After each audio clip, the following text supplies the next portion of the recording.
Thanks for joining us this morning. Looking forward very much to our discussion. Thank you so much. Something we've been talking about as a group here for the last few days is diversification. This is very relevant for the GCC, but it's also relevant for many other nations as well. A lot of other countries are also pursuing economic diversification strategies. One particular challenge in this region around human capital has been the labour market and how to get more local, more nationals involved in the manufacturing sector. What do you think is necessary for governments and also companies to increase the rate of localization? If we're talking about diversity in the beginning, it's really important for the UAE and also for the GCC to be ready for what's after oil.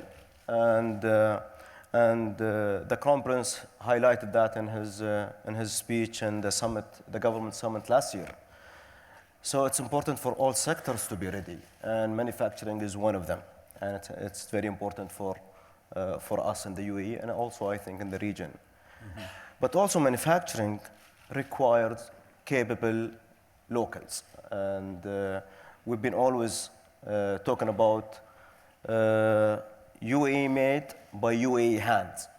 And that was the drive for Tawazun. And also, I see other entities in the UAE pushing to that direction. It's a big challenge because you need to have the right skills. And it's important also to compete in those smart human resources. Mm-hmm. So you have to create the right environment. You have to prepare them. You have to do the right programs to get them into the industry. From Tawazun point of view, we've created our training center because we realized you need to bridge the gap between what the academia are doing and what the real work, requirements. We've seen there are some gaps. So we bridge that gap by creating our own training center. Mm-hmm. And that training center focuses on different programs. Okay. From technicians, assemblers, to engineers, and others. And we work with the local universities and also foreign universities and training center to make sure that we put the best programs together to make sure the industry at the end of the day benefits from those resources. And would you say that manufacturing is further ahead than other sectors or behind other sectors in terms of the localization strategy? It's different. It's manufacturing is not. I will not say it's been here for a very long time. Mm-hmm. It's new to the UAE, and it was very difficult to find the right resources and try to convince them to come to the manufacturing. We're talking about bringing them in the floor, bringing them to operate machines. And we're not talking about engineers, we're talking about technicians. Mm-hmm. and assemblers, supervisors, and so on. This is really new when it comes to manufacturing, using locals in these. So it's new, but it's growing, and it is growing up very quickly. Right. And the more locals you have, the more locals are coming. It's like we've seen that snowball effect. You start with some locals as assemblers or as supervisor, and then you see the ball rolling and it's attracting more. How do you convince people to want to join manufacturing? What's the message to young people entering the labor force that manufacturing is a sector they should think about, say, rather than maybe going into government? It's from the beginning. We've done a lot of studies. We visited a lot of factories. We focused also in the German model, and we visited these factories and their training center, and we're trying to find out, what do they have different? How can we implement such things? So we looked at them. We find out that most of the technicians they're coming some of them from technical high schools, or some of them is not even high school, but they take them and do some programs. And we looked at that and we said, this is not really difficult. We can do that. Yeah. So we tried to do our own scholarship program here. And in the beginning, it was difficult to compete with oil companies and some energy companies to attract their engineers and technicians to move to the factories that we were doing in Tawazun. So we had to create our own. So we were sitting with them. We worked closely with the schools in the beginning. We worked with the technical high schools, and we started to go and give lectures there and show them what we want them to do. We start to invite them to the factory to see. They have to come and see. And then we even went farther. We've created a session where we invited their parents.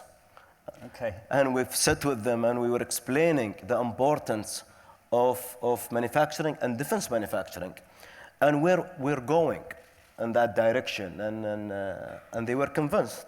And then those first batch started to tell their others, please come join the program. It is really interesting. And what's interesting about it, it's from the beginning you give them hands-on projects, and you give them CNC machines to operate, and others, and they understand the importance of operating such machines, and that help us to attract them more, because they've been doing real work. And at the end of the day, they see their product. It's you do something and you see it. Maybe in the other industries, you work in a lot of processes, but you don't see the end product. Someone else, take it and put it together and you see it. Having also all the factories near each other in our industrial park, and having the training center in the middle, helped us to facilitate these things and make them, very close to the factories. We've realized from the beginning, when we hire, engineers, when they come to the factories, it's their first time to see such machines. They've been, studying. It's all theoretical, and when we bring them to the factory, you start from zero sometimes, to try to have them work in some of the projects. But what we started in our program, that we give them projects. Some of those in the university, they come every Thursday and work in the factories and some projects. In other programs, they're doing a 9-month, project. We have some program in Germany for 3.5 years. They work there and do some real work. That's what made it interesting for them, and that's what attracted them to come. You have to give them trust, and you have to give them real challenging works. Otherwise, you lose them. That was the trick. And moving on to like a particular angle of workforce engagement, let's talk about women and gender. So, Tawazun does a lot of work in the defense sector, and defense is an industry that tends to have lower rates of female participation than others. And then I guess we combine that with the GCC, where female participation is lower than in many other regions. So that must make it quite challenging for you to attract female workers to your company. Do you find that a difficulty, or what are your policies for encouraging women? You think it's difficult, but it's not. It's once you start hiring local women, you don't want to hire guys. Bad news, boys. We've created a program called Daylight. Yeah. That was in maybe 2009, if I remember it correctly. And the idea was to attract ladies from that region. The industrial park is around 40 kilos from here, and it's in the way coming from Dubai. And a lot of ladies from that region, they do want to, commute every day and come to Abu Dhabi. So we created that program. That program required, grade 9 and above. And it was like 4 to 6 months and focus on some technical work plus some basic English just to understand the work. There are so many different messages for that program.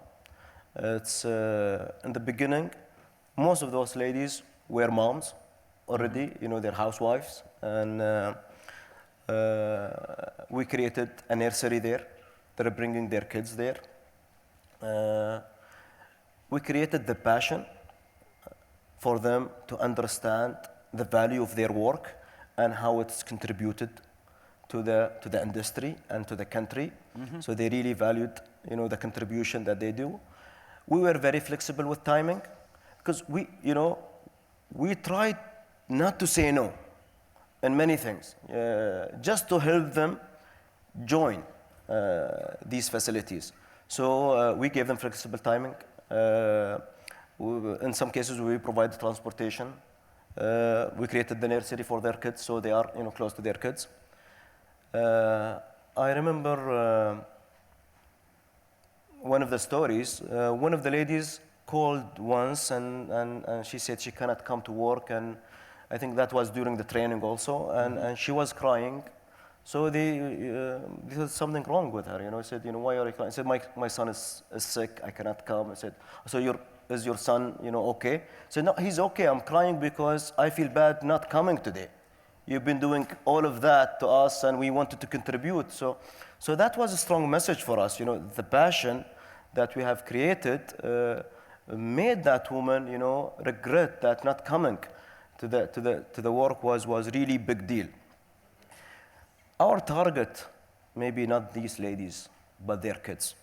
Those kids who've been to that nursery, those kids or their mom work in that factory are going to be the innovators of the future. They will be excellent engineers in the future because that is the message we're trying to create. We're trying to make sure those factories are going to have the right workforces. And those moms going to do that. And we're changing a culture. Some of those moms can do an excellent job as a reception somewhere or as a phone operators. Some of those skills will do that. There are a lot of jobs doing that. But we want to make sure we shift those people to the floor, to the manufacturing. And one of the facilities, I remember, I think in Caracal, the assembly for Caracal in one of the lines, it was 100% ladies from that group, and it's a big number, and it's very important. And also, ladies tend to work closely with details, assembling, and it's a lot of repetition, a lot of things, and women, they can sit and do a lot of things without moving and do a lot of excellent small details. Usually guys like to move around more than sitting and doing. So when it comes to machine operators or others and things that moving around, guys are really good at that. But when it comes to sit and do detail thing, ladies are much more capable of doing these things. The intergenerational angle is quite interesting, and I guess it's typical of the long-term view that you have to have in order to sort of achieve big changes in the structure of your economy. One thing that has been important for the diversification strategy and the growth of manufacturing in the UAE is technology transfer. And of course, that's important for many countries globally, all across, particularly emerging markets, Asia, Africa, Latin America. If you want to have successful technology transfer as a recipient, what are the 2 or 3 things that you need to do? We come also, Tawazun is also responsible about the offset program, and the offset program is closely linked to the defense procurement. So in any business deal or defense procurement deal, Tawazun pushes the foreign companies to contribute to the economy by bringing technologies. And I'm talking about defense companies. They're all in high tech. We push them And we create opportunities for them actually, you know, to come and to share that technology with the UAE. So it's important also that our locals engineers understand that technology. You cannot just get technology without having anyone understand it. So it's important to understand that technology. And also, it's important to prepare the universities and the R&D centers within the universities to absorb this technology, because some of this technology needs also some modification or R&D. So we try to work with the universities so they can, you know, modify such thing or put it into their curriculum, and then the industry will benefit out of it. So as an offset program, we push them for technology. We work closely with the university to identify which technology we really need and where to take it, and how to benefit out of it in the industry. Later on, this technology has to result in the product. You know, we need to see a product. If I have this technology and I have it, you know, somewhere on a shelf, it doesn't mean anything to us. It has to, you know, transform into a product, and that product need also to be exported outside of the UAE to see the economic value for that. We've worked closely, for example, with Boeing and Airbus to bring some technologies to Strata, for example. We worked closely also with other defense companies to bring advanced material to the UAE, laser technology, autonomous systems, and others.